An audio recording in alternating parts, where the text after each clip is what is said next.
இப்போவே வெயில் ரொம்ப ஜாஸ்தியாக ஆரம்பிச்சிருச்சுங்க. இன்னும் சம்மர் டைமில் எப்படி வெயில் வரும் அப்படிங்கிறதே தெரியலைங்க. சரி கம்பு சாப்பாடு செய்யலாம் அப்படின்ட்டு கப் அளவுக்கு கம்பு எடுத்திங்கன்னா அதில் 4 கப் அளவுக்கு தண்ணி ஊற்றிக்கிங்க. அது குக்கராக இருந்தால் 1 கப் அளவுக்கு கம்புக்கு 2 கப் அளவுக்கு தண்ணி ஊற்றி நல்லா கொதி விட்டதுக்கப்புறம் மூடி வச்சிங்கன்னா விசில் ஒரு 4 விசில் விட்டிங்கன்னா உங்களுக்கு கரெக்டாக இருக்குங்க.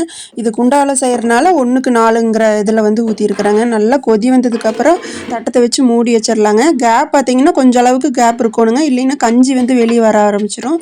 ஒரு 4-5 டைம் கொதிச்சதுக்கப்புறம் அடிக்கடி கிளறி விட்டுக்கிட்டே இருக்கணுங்க. ஓரளவுக்கு வெந்துருச்சான்னு பார்த்துக்கலாங்க. தண்ணி பத்தலைன்னா 1 கப் அளவுக்கு தண்ணி வச்சு நல்லா சூடு பண்ணி உள்ளே ஊற்றி கிளறிக்கலாங்க. ஒவ்வொரு கம்புக்கு தண்ணி நல்லா சேர்த்து பிடிக்குங்க. இந்த அளவுக்கு நல்லா கெட்டியாகிற வரைக்கும் கிளறிக்கிட்டே இருங்க. 4-5 டைம் இந்த மாதிரி கிளறினதுக்கப்புறம் பார்த்தீங்கன்னா தட்டத்தை வச்சு மூடி ஒரு 10 நிமிஷம் சிம் பண்ணி விட்டுறலாங்க.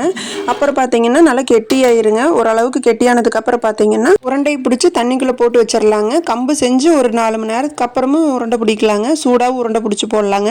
ஆனால் ஆறுனதுக்கப்புறம் போட்டிங்கன்னா உங்களுக்கு பிடிக்கிறதுக்கு ஈஸியாக இருக்குங்க. இது வந்து சாப்பாட்டுக்கு பிணைஞ்சு சாப்பிட்லாங்க. இல்லைன்னா கரைச்சி குடிச்சிங்கன்னா மத்தியானத்துக்கு சூப்பராக இருக்குங்க.